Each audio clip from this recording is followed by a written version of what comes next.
Hello and welcome back to the channel. I am Coach Sam, and this is another part of our series breaking down all of the major conferences leading up to week 0 in the college football season.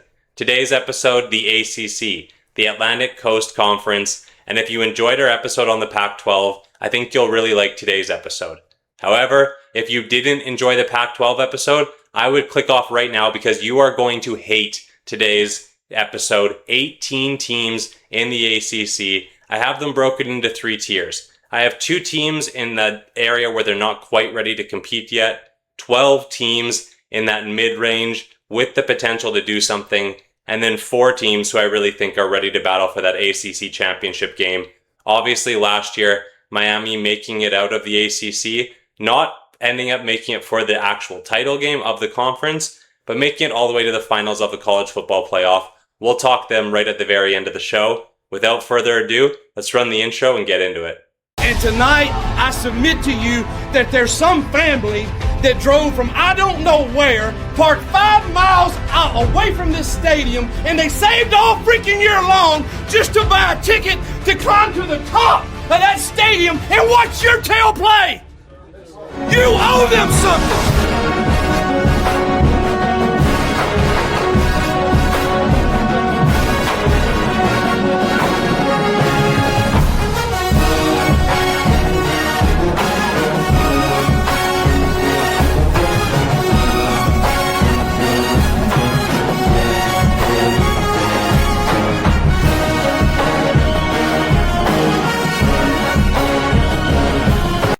Alright, without further ado, let's get into it because we have 18 teams to cover. I'll put them up right now in the order that we're going over them, so if you want to skip ahead to the teams that you're most interested in, go right ahead. Otherwise, let's run them all. Starting with Boston College, a team who I think it's not going to be their year to compete. Led by head coach Bill O'Brien, obviously bringing with him the NFL head coach pedigree, also being a high-level coordinator, winning championships with the New England Patriots. Bill O'Brien knows how to coach. But does he know how to coach at the college level? It still remains to be seen. Obviously, the issues with Boston College last year, they weren't really able to run the ball all that effectively. And on offense, they struggled at different times. I would think it's probably going to be a similar situation. They're forecasted to have 4 wins. They did bring in a lot of depth on the offensive line, though. They brought in a transfer from Michigan State, Jacksonville State, and then another one from North Carolina Central. So I do think they have the possibility to do something on offense, but as we're going to talk about in this video, it will be a common theme with a lot of these teams in the conference that they're bringing in a ton of transfers. 2 new transfer running backs, the starter at Liberty and the starter at Maryland. So there is potential for Boston College to grow into things. I just think they're going to finish near the bottom of the conference this year. And the other team who I think it's clearly not their year, Stanford, led by Andrew Luck as their GM and Tavita Pritchard as their head coach. He was the former quarterbacks coach for the Washington Commanders the past 2 years. His alma mater is Stanford. Actually, a fun fact about the head coach of the Stanford Cardinals, he was the quarterback that led one of the greatest comebacks in college football history when the Stanford Cardinals defeated the USC Trojans as 41-point underdogs. An incredible story. I can't even imagine what the betting lines would have been at that time. Being 41-point underdogs, pulling out the win. He didn't have a crazy career after that as he was ultimately replaced by his GM, Andrew Luck. Andrew Luck obviously went on to have an NFL career, be drafted first overall by the Indianapolis Colts, and the story is that. However, for the Stanford team, still looking to build on a lot. They've actually built up their NIL in the same way that Boston College has. It just is really hard to overhaul a program really quickly in a competitive ACC like this. The problem with them is they had almost no defense. Their cornerbacks created 3 interceptions all year. They have a decent O-line. They're big for the ACC, but they don't have a good pass defense at all. That needs to be fixed. They did bring in a ton of transfers this year, especially on the offensive side of the ball. They brought in Michigan transfers, guys from Yale on the offensive side of the ball at wide receiver. They brought in some tight ends. So I do think there's a possibility for Stanford to surprise some teams. First things first, take care of your home environment because they have a pretty cool stadium that they play in. They're a difficult place to play. They have the rivalry with Cal. I just think Stanford will need 1 or 2 more years to really be competitive in the ACC. Moving on, last year's ACC champions, Duke, in a team that I think is probably in that mid-tier, and I have 12 teams in this middle tier. The reason for that is the ACC is the conference of parity. There's definitely a few really good contenders in this conference, but Duke surprised everybody, beating Virginia in the championship last year. Manny Diaz's squad ultimately missing out on the playoffs, and they had an argument to make the college football playoffs last year. They won the ACC. That's the conference that obviously Miami came out of. Notre Dame plays out of this conference somewhat anyways, right? We'll get to that. However, didn't make the college football playoffs. And now, unfortunately, they've lost their best player and their offensive MVP in their quarterback, heading over, as we'll talk about a little bit later. He went over to replace Carson Beck in Miami. So I'm worried now for Duke. I just think they were really carried by Mensa last year. I think he was the clear-cut best player on that offense. They also lost their number one wide receiver to Miami as well. So now you've lost your quarterback and wide receiver to Miami, the two guys that really carried your offense. You are returning your running back and you've retooled your offensive line. You obviously were able to replace your quarterback Mensa with the quarterback from San Diego State University. He's a senior. He's been able to move the ball around in his career. I just don't see Duke being ultra competitive with some of the teams that we're going to talk about. They're really in that mid-tier. Maybe they can surprise again. And I think out of these 12 teams, there are potential for surprises. And that could also transfer to Florida State. Mike Norvell's team, a team that really just hasn't been able to get it going in recent years. They're on their third quarterback in 3 years. Ashton Daniels coming over from Auburn. He didn't ultimately play all that much at Auburn. And when he did, he didn't look super impressive. So I do think there's cause for concern for Florida State again this year. They had to replace their entire offensive line once again. 2 years in a row, Mike Norvell's team has had to replace their entire offensive line. 3 years in a row, they've had to change quarterbacks. So it's really hard to get any sort of consistency in the ACC if you're constantly overhauling like this. They actually are quite skilled on the running back room and the wide receiver room, and they have a lot of really good defensive transfers. So they really could put up a fight in a lot of games. I just see them being in that mid-tier, probably finishing around that 6 wins, and maybe this is Mike Norvell's last season in Florida State. Moving on, we have the Syracuse Orange, a team that has had kind of mixed success in recent years, winning 10 games 2 seasons ago and starting 3-1 last year, led by head coach Fran Brown. Everything was looking great. Steve Angeli, one of the best quarterbacks in the conference, 3-1, and you really think Syracuse, maybe it's your year, building off of your previous 10-win season, and then Angeli goes down with a terrible injury, and you go 0-8 in your remaining games. And so the season completely fell apart. After Angeli went down, Syracuse was not able to move the ball at all, and unfortunately, they lost their top 2 wide receivers to Ole Miss, and then they lost their top running back to Kansas. And for them, it's another offseason where they had to retool, and they did. They actually got some wide receivers out of Florida State, out of Miami. They retooled at the running back position, getting Jackson State's running back and a backup out of LSU. And then they brought in a 6'5" freshman wide receiver who they're really excited about. So there's things to like about Syracuse. I just think that the bad defense with an overhauled front four, weak at linebacker, it's going to be tough for them to be competitive in the ACC. There's a lot of good offenses, a lot of good running backs, and we're going to talk about some really talented quarterbacks later on. So as much as I want to believe in Steve Angeli coming back healthy, teaming up with Fran Brown again, I'm projecting them to be around that 6-win mark. Now we move on to Cal, a team led by Tosh Lupoli in his first year, coming from the NFL where he is a defensive line coach, a defensive coordinator, and a linebackers coach. He obviously is returning to his alma mater, and there was a lot of conversation in the offseason about bringing in Tosh. Everybody who played there formerly, people who were his teammates and alumni of the school, big donors, were all in favor of bringing him in. So let's see what you have. You have second-year quarterback out of Hawaii, Jaren Sangapolutele. He's a lefty, just like other guys who have come out of Hawaii, obviously like Tua, and he really slings the ball around. He was impressive in his first year at Cal. Obviously, they dropped the big game at Stanford, but they looked good in a couple other of their performances. It will be really interesting to see what happens because their schedule is actually quite winnable. They don't have Miami, Duke, or Florida State. And they brought in running backs and wide receiver in the transfer portal. They also overhauled their coordinator position. Tosh brought with him an offensive coordinator and a defensive coordinator, both from the NFL. So it'll be interesting to see what Cal can do now in this new offseason. Install a pro-style offense, a pro-style defense, like a lot of teams are going to attempt to do in the ACC. I think they could surprise some people, but maybe next year as opposed to this year, unless Sangapolu Tele ends up having one of the best seasons that you've ever seen out of a Cal quarterback. They're just going to be a little unexperienced in a few of their skilled positions. North Carolina, led by Bill Belichick. When would you ever think you could say that? 74 years old, coaching in college, and that's going to be one of the biggest questions, because the same problem that happened to him when he took over his first year, where they were absolutely decimated, worse than any team in the nation as far as people transferring out, they lost 20 players this offseason again.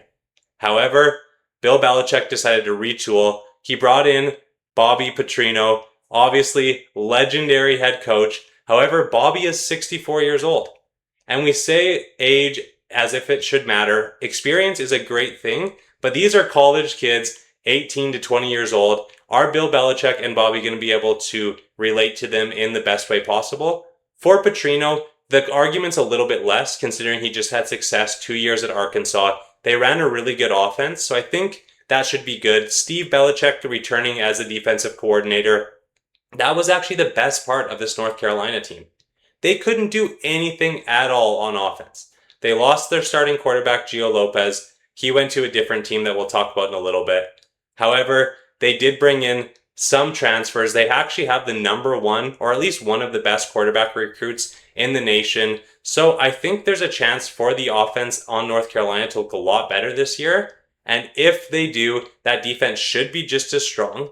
But unfortunately, if it's not, it's due to all the transfers that they lost. They were the hardest hit on the defensive side, and that's the problem. They lost their top linebacker to Arkansas. They lost talent to Florida State, Oregon, Texas A&M, Louisville. And like I said, they have 20 new players, most of that being on the defensive side of the ball, a new quarterback. So a lot of questions in Bill Belichick's second year. They were obviously able to score a touchdown on their very first drive last year, and maybe you thought the Bill Belichick era was going to be a success. And then they only scored 24 touchdowns the rest of the season, one of the worst in all of college football. They were bottom 3 on stopping teams on fourth down. So I just think there's a lot of issues with North Carolina, and I'm not entirely sure that Bill Belichick is out hitting the recruiting trail as hard as some of these other coaches, and that's why I rate them kind of in that mid-tier. Moving on, Georgia Tech. Brent Kelly, building off of a 9-win season, but that was with Haynes King, the best quarterback in Georgia Tech football history, and now you're replacing him with Alberto Mendoza, the brother of the Heisman winner, number 1 overall pick, Fernando Mendoza, who obviously won at Indiana. That's where Alberto was backing up his brother, and instead of deciding to stay around and battle for QB1 at Indiana, he moved on to Georgia Tech, and he's going to be the QB1 here. And it should be an interesting room, because they have the potential to be good on offense again. They run the ball a lot, or at least they did last year with Haynes King, and maybe it looks different this year. Maybe if Alberto Mendoza can actually live up to his potential, you're able to throw the ball a lot more. They brought in a whole new group of running backs, a whole new group of wide receivers. The offensive line is completely overhauled, and the defensive line last year was terrible. So they tried to change everything there. I just think when you bring in this much change, new guy at quarterback, a guy who didn't get to start a whole lot, even though he has the experience learning behind his brother, being coached at a good program in Indiana, without that actual starting experience, Georgia Tech is going to struggle, but I still see them putting up 6 wins, qualifying for a bowl, and then maybe next year putting up a much better performance in the ACC. Moving on, Wake Forest, led by Jake Dickard, their new quarterback, Gio Lopez, obviously heading over from North Carolina, where he saw absolutely no success. However, when Gio Lopez was the head quarterback at Southern Alabama, he was actually really good. So we'll see what he's able to do here at Wake Forest. A transfer quarterback, transfer running back. The offensive line was overhauled with transfers as well. So this entire offense is going to look completely different, and we really have to see what happens. They have a great group of linebackers, pretty good safeties, a good secondary. So I do expect Wake Forest to surprise a couple teams. It just maybe isn't going to be their year due to all the transfers again. There's so much overhaul. They were really not good last year at all on the defensive side, specifically their linebackers. So bringing in these new guys, their safety room should be strong. And I would say their best part of their room is now hopefully going to be their offense with that O-line, with the transfer running backs, with the new quarterbacks. Look for Wake Forest to win about 7 games in the ACC and then qualify for a bowl, and I think they're probably going to win the bowl game. However, they won 9 games last year and almost 10, so this could be a sneaky place. It's hard to play on the road at Wake Forest, so that could be the one pick where I've been flip-flopping in all season. I'm just not sure if Gio Lopez is really going to look all that impressive after moving up in North Carolina last year and really not being able to move the ball at all. Hopefully that's a bigger reflection on Bill Belichick and his staff, but let's see. Pittsburgh, led by Pat Narduzzi in his 12th year. Quarterback, Mason Heinsteitel, coming over as a sophomore. He's got a really big arm. They've got a solid running back room, but a terrible offensive line. It has to be better this year. And they didn't really overhaul it in the transfer portal. Instead, they decided to rely on some of these guys to come back and grow as athletes. 3 returning starters for one of the worst offensive lines in the country. I'm hoping that means they're going to get better. The one thing that you can trust for a Pat Narduzzi team, though, is they're going to have pass rushers. They're going to get to the quarterback. No matter what, even though you might throw for 400 yards against them, you're probably going to throw a couple interceptions. They're going to force fumbles. This team rushes the passer, and they cause turnovers. That is the heart and soul of a Pitt defense. It always has been. They've had a few years where they've really been competitive, but it always seems like Pitt will lose the big games when they matter. At one point, they'd started their season 7-0 and ended up finishing 0-6 at that point to finish 7-6. And so really, I would look for Pitt to be kind of middle of the pack, provide a challenge to every team that heads in there on the road, obviously be a good litmus test in the ACC, but another 6 or 7 win season for Pitt would be what I assume. Moving on to Virginia Tech, James Franklin in his first year as the head coach of the Virginia Tech squad after being let go by Penn State. And I think his reputation of not being able to win games, of being a bit of a mid-tier head coach, was really undeserved when he was at Penn State. Everywhere this guy has gone, he's won, and Virginia Tech is hoping that their stop is absolutely no exception.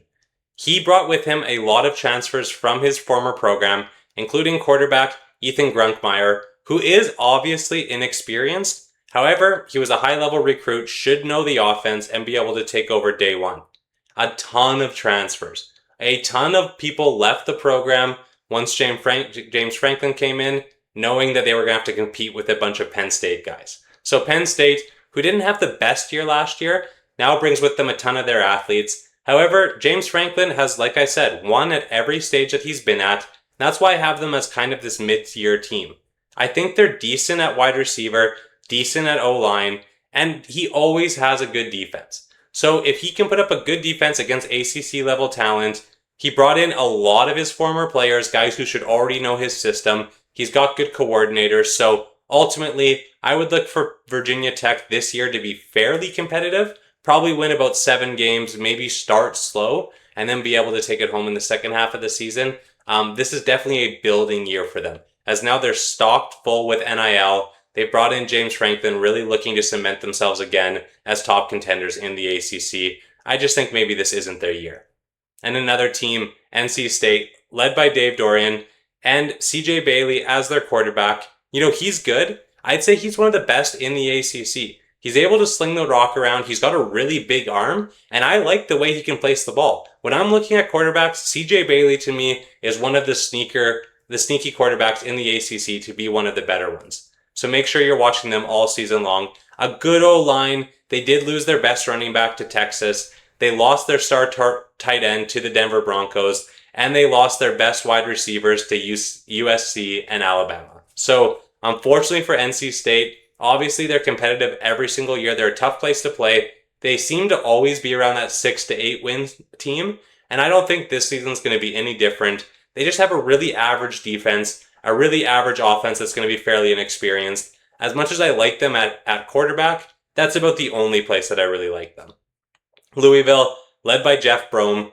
Obviously, they are kind of a team that are always similar to NC State, competitive, right? They might not be always leading the ACC, but they'll be giving teams issues on the road or when you come into Louisville. It's a tough place to play.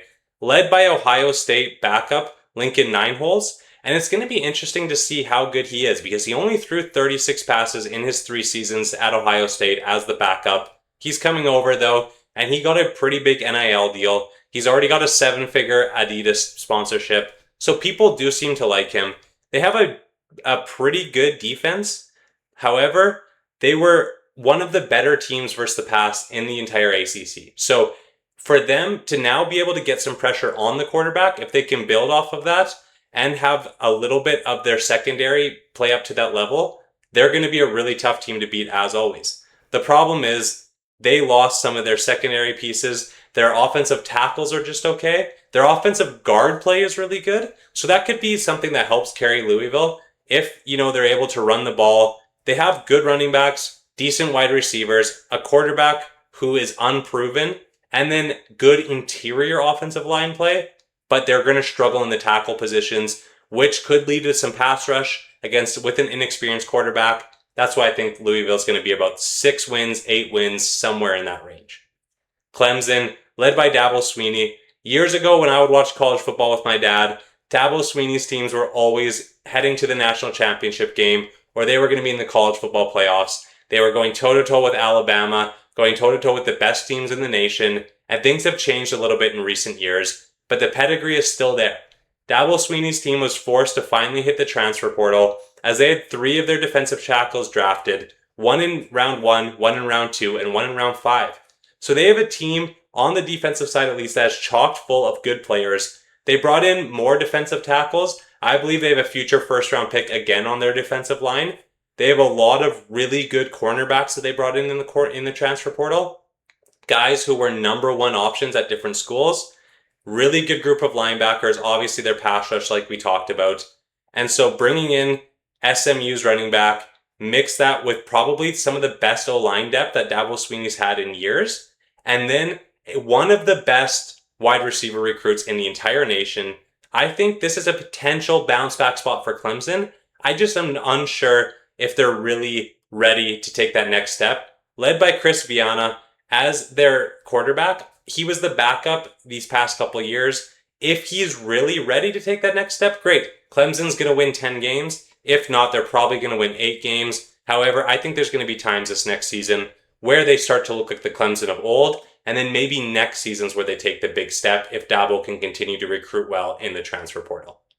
All right, if you've made it this far, you might as well like the video, comment, subscribe, and head over to the Sam Center Instagram so you don't miss any of our upcoming videos or any of our short content. Let's talk the Big Four. SMU, a team that made it to the college football playoffs just 2 years ago and was near the top of the ACC last year. Led by returning senior Kevin Jennings at quarterback, they have a transfer running back coming over from Cal, a really good offensive line, some pretty good depth on their offense as far as at tight end, some decent returning wide receivers coming in with new competition in the transfer portal and the recruiting path. So I think SMU will be competitive once again.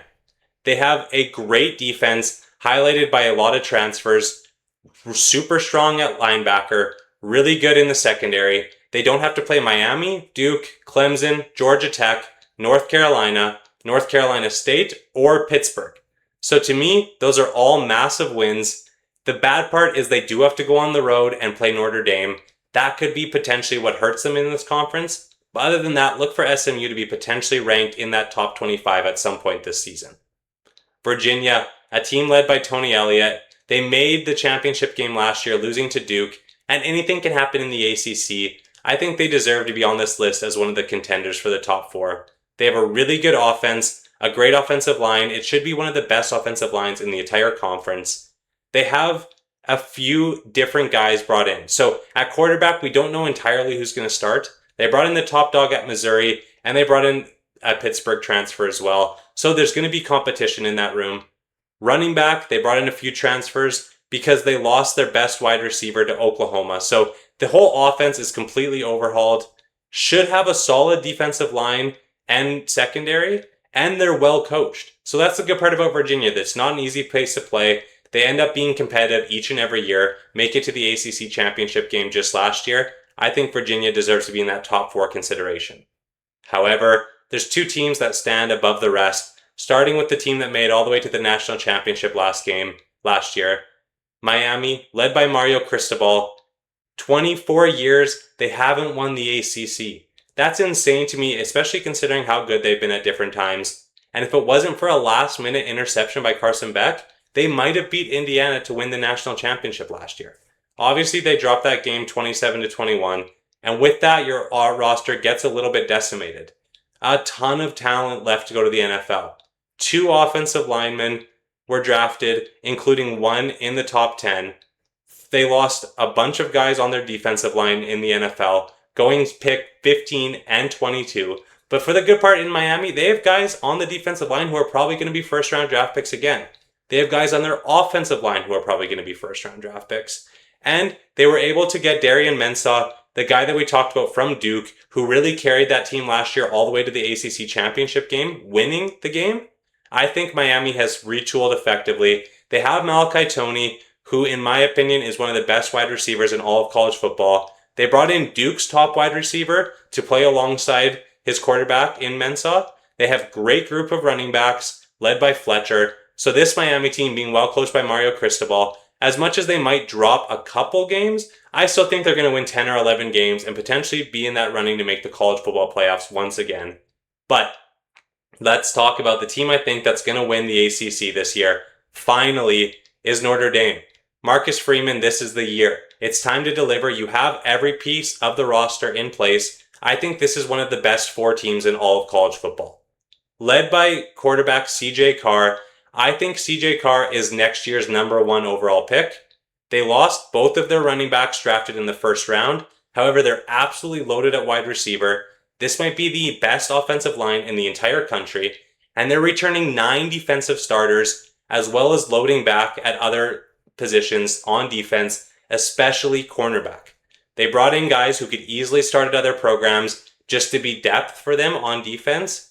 Couple that with who I think is the best quarterback in all of college football at this moment in CJ Carr, surrounded by the best offensive line, a great group of wide receivers and running backs, a good defense. Notre Dame is going to absolutely be a tough team to play no matter what. They have a really favorable schedule. I think they're going to start 8-0, and then they're going to go against Miami, and they're going to put a beat down on Miami just as a revenge for last year's game, being snubbed by the college football playoffs. Notre Dame is a sleeper pick for me to win the entire national championship this year, and most definitely they will make the college football playoffs as long as they can stay healthy, avoid any major injuries, and avoid the classic Notre Dame miscues. However, I think we were a little hard on them last year. They lost 2 games by a combined 4 points to Texas A&M and to Miami. And to Miami's credit, sure, they did beat Notre Dame, but they only beat Texas A&M 10-3. So it wasn't like they went in there and were world beaters either.